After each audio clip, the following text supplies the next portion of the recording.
Ya, Al Zaitun riwayatmu kini. Sebenarnya awal riwayatnya dulu seperti apa? Kita akan bersama-sama berbincang pemirsa. Sudah hadir bersama kami di studio ada Imam Supriyanto, pendiri dari Yayasan Pesantren Indonesia dan juga termasuk salah satu yang dulu mendirikan Al Zaitun. Betul begitu ya Mbak Imam ya saya menyapanya. Apa kabar Mbak Imam? Baik, alhamdulillah baik. Oke. Ya, selamat siang. Ya, Mbak Imam, ini sebenarnya awal mula berdirinya Al Zaitun itu siapa yang mendirikan, kapan yang mendirikan, apa yang menjadi alasan berdirinya? Kita pendiri itu berdua, Haji Sarwani dengan Imam Supriyanto sebagai pendiri.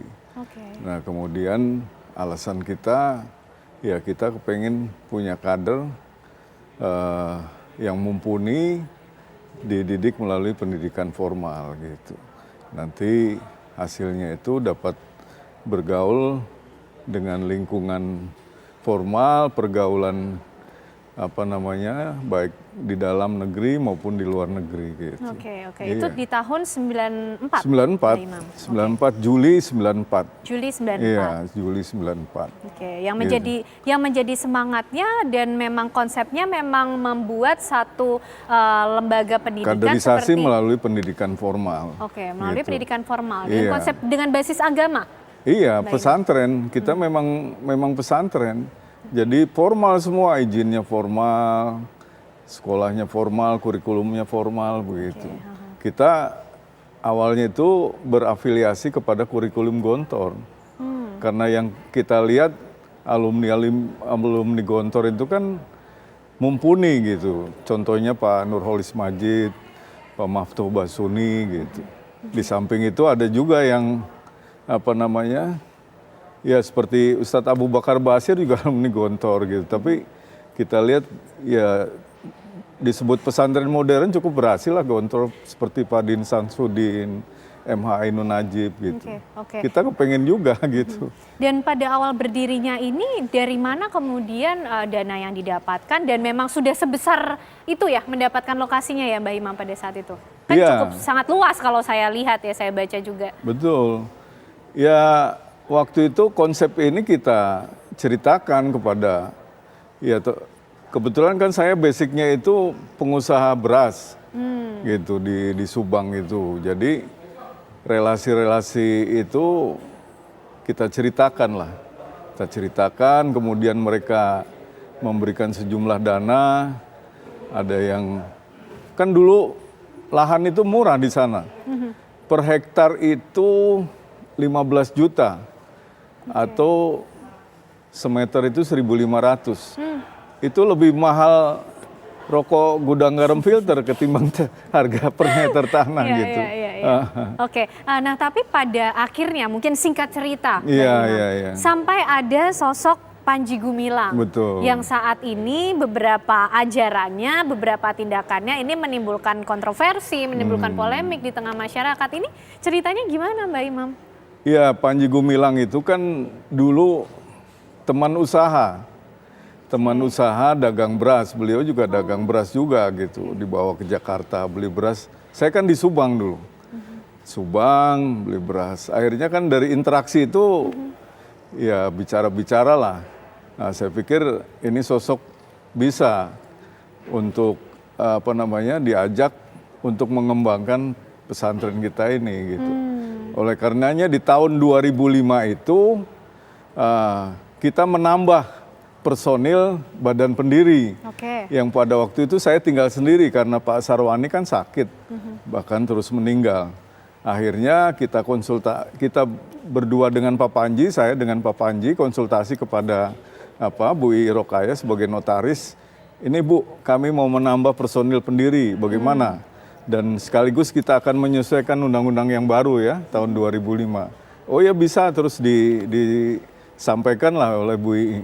Nah kalau memang mau nambah lagi, ini berarti badan pendiri yang ada mengangkat dan menetapkan 4 orang sebagai badan pendiri, yaitu AS Panji Gumilang, Agung Sedayu, kemudian Abu Sabit dan Abdul Halim. Nah karena undang-undang yang baru, fungsi dan wewenang badan pendiri itu harus beralih kepada badan pembina, gitu. Nah akhirnya dibuatlah susunan Badan Pembina. Nah, diketuai oleh Panji Gumilang, sekretarisnya Abdul Halim, saya sebagai anggota, dan beberapa anggota yang lainnya, sehingga jumlahnya 13 orang Badan Pembina gitu. Nah tapi pada awal berdirinya sampai sosok Panji Gumilang ini bergabung ya Mbak Imam, kan berarti dari businessman to businessman dulu ya kan, dari obrolan. Nah pada saat itu memang tidak terlihat adanya sesuatu yang dinilai Mbak Imam dan juga mungkin pendiri lain seperti, oh ini sepertinya berbeda, ada ajaran yang berbeda, atau seperti apa sih Mbak Imam? Iya, pada waktu itu belum terlihat hal-hal yang seperti yang sekarang terjadi gitu, berjalan normal-normal aja. Semua masih on the track begitu, masih on the track, masih sesuai dengan ini rencana-rencana awal. Kita bahkan bikin satu program One Pipe Education System. Jadi isinya? Dari tingkat dasar sampai S3. Kita harapkan dalam sekian tahun itu kita punya 1.000 orang doktor gitu, cita-citanya begitu. Nah ternyata tahun 2010 ketika saya kelelahan mengurus rencana kita bikin usaha itu pembibitan sapi perah. Nah, kita sapi perahnya itu, bibitnya itu kita impor dari New Zealand.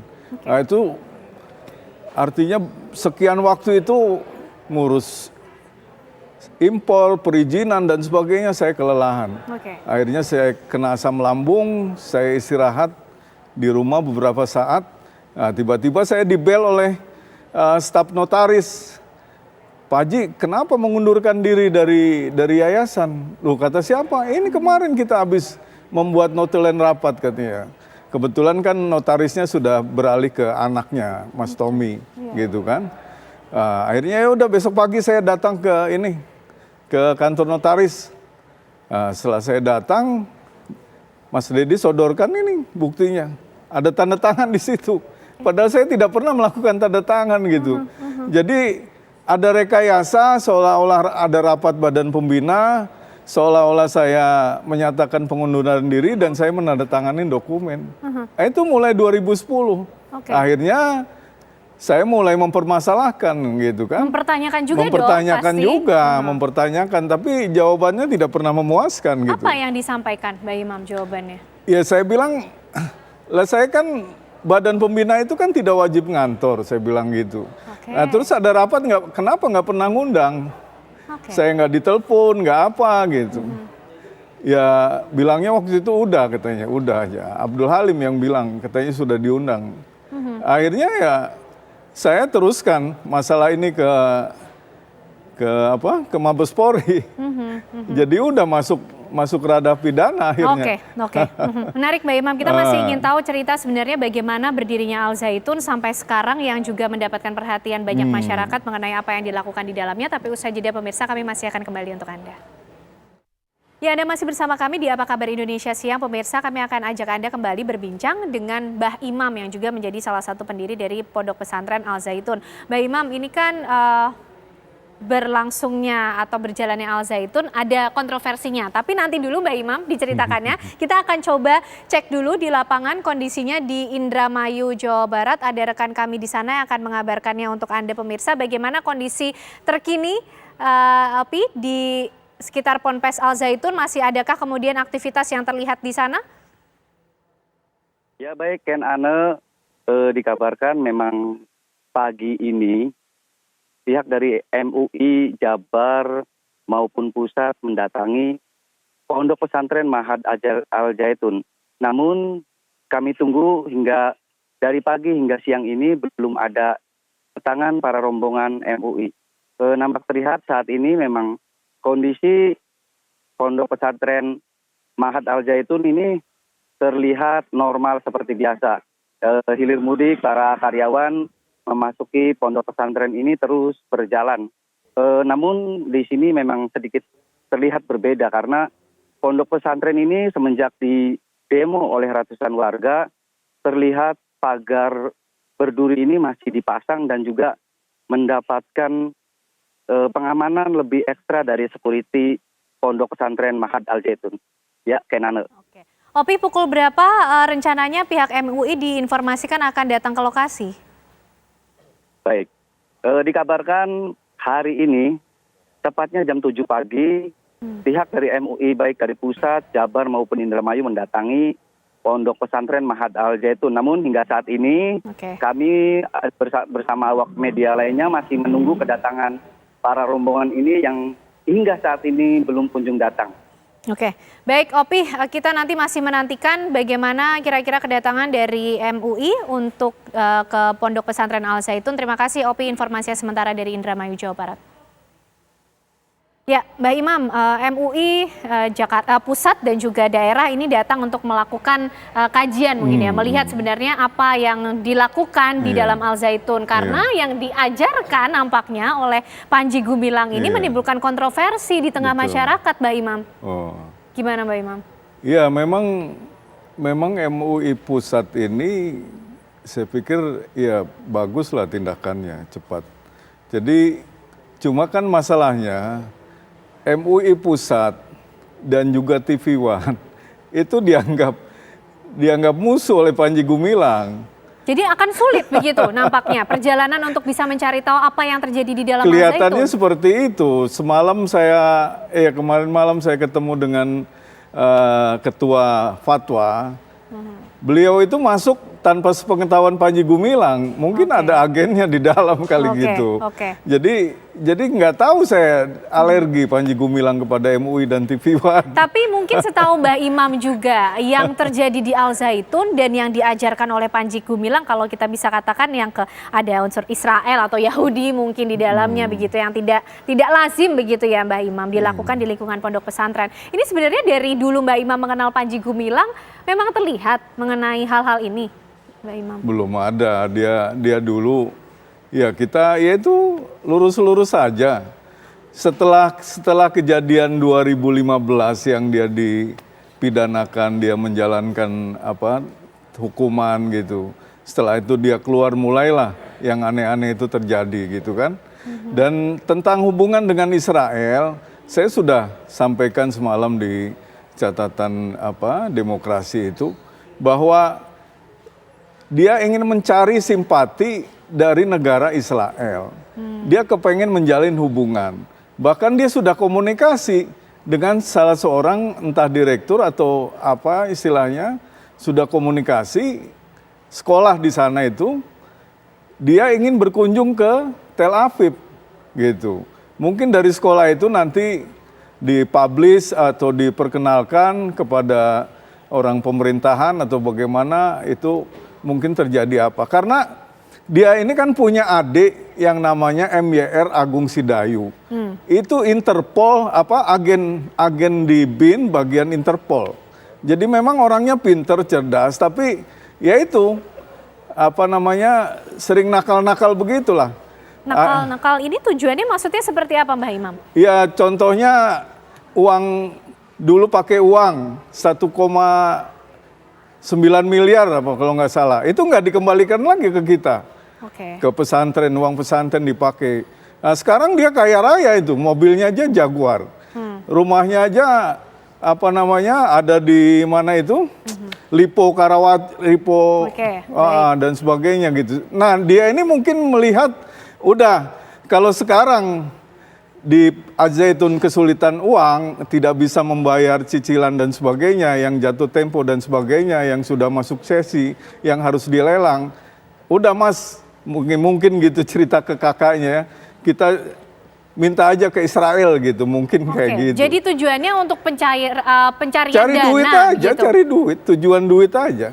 Orang kalau udah kayak gitu tuh materi aja yang dipikirin gitu. Sehingga kemudian melakukan caranya dengan mengajarkan ajaran-ajaran yang seperti itu. Iya, jadi supaya dapat simpati, nyanyi-nyanyi Israel, salam Israel begitu. Padahal negara kita kan, rakyat kita itu sedang kurang nyaman dengan Israel gitu kan.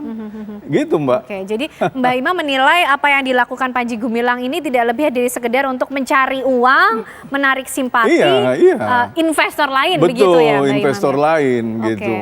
Kan dia senangnya pertanian, dia memang cita-citanya itu di pembangunan ekonomi pertanian. Karena dari Israel itu kan yang pertaniannya maju kan Israel gitu. Nah, Mbak Imam melihat kontroversi yang tengah terjadi di tengah masyarakat. Mbak Imam dulu yang sempat juga mendirikan Ponpes Al Zaitun. Apa kira-kira pemikiran yang saat ini terbersit dalam pikiran Mbak Imam sehingga ini mengenai Ponpes Al Zaitun ada kejelasan begitu loh Mbak Imam?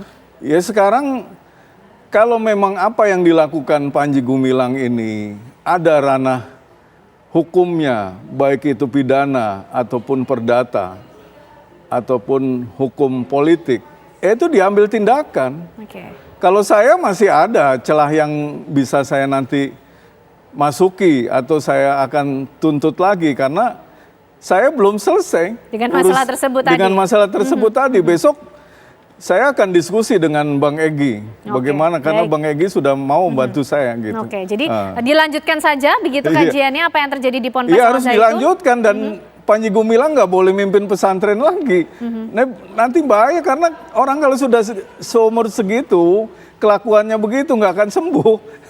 Dan yang dididiknya ini juga banyak yang begitu ya. Jadi korban nantinya gitu. Baik, terima kasih Mbak Imam atas siang hari ini, atas bincang-bincangnya, atas ceritanya juga, riwayat dan sejarah dari berdirinya Ponpes Al Zaitun. Kita tunggu dan nantikan bersama nanti kira-kira bagaimana para pihak kemudian mengambil langkah dalam kasus ini. Pemirsa, apa kabar Indonesia Siang masih akan kembali hadir untuk Anda dengan perbincangan lainnya sesaat lagi. Baik.